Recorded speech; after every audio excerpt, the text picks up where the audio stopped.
Outboards are expensive. Many people are simply looking for a way to get from point A to point B on the water without having to spend a lot of money. Hangkai, a China-based manufacturer of outboards, has hit upon a good combination of durability, reliability, and economy with their 4-horsepower 4-stroke outboard motor. The engine itself is a clone of a 50 cubic centimeters Honda engine, which means the basic power plant of the little motor is solid. Honda aftermarket parts even bolt up to the Hangkai engine. But the GXV50 that this motor is cloned from is advertised as a 2-horsepower unit, and it's doubtful that there's any Chinese magic here that can double the horsepower of the Honda design. Figure on 2 horsepower and you won't be disappointed. The lower unit is a clone of an earlier Yamaha design, and as such, Yamaha parts will fit. If there's one glaring defect with the Hangkai, it's the clutch. Being a centrifugal design, it doesn't turn while the engine is at idle.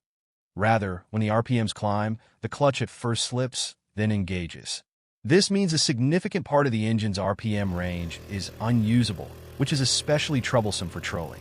One solution is to weld the clutch in place, which requires a moderate level of skill and will mean that the engine is always in gear and the off switch becomes your neutral. The trade-off is a ridiculously low trolling speed that greatly increases the engine's versatility. The owner of this particular engine has had it for a couple of years now and used it on a variety of boats, including a Quest Angler 10, which is a clone of a Bass Pro Pond Prowler.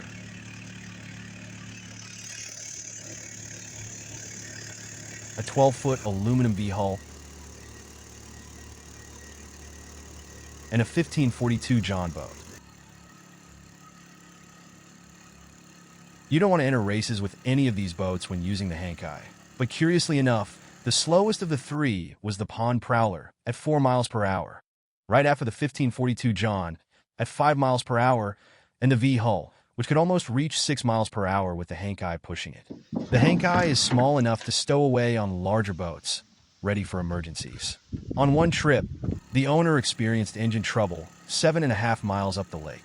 He fired up the Hangkai, and it took him and his fishing partner all the way back to the launch ramp, albeit very slowly. But it beat paddling for sure. The owner bought the Hangkai in March of 2023 and has used it pretty much continuously, even in the winter months, without a single issue of any kind. The Hangkai comes in a few variations and in different brands, such as Kyokusin, Lead All Way, and others, and some even sell unbranded. You can also get them in a jet propulsion configuration. Mechanically, they all function about the same, and many of them can be had for around the mid to low 200s.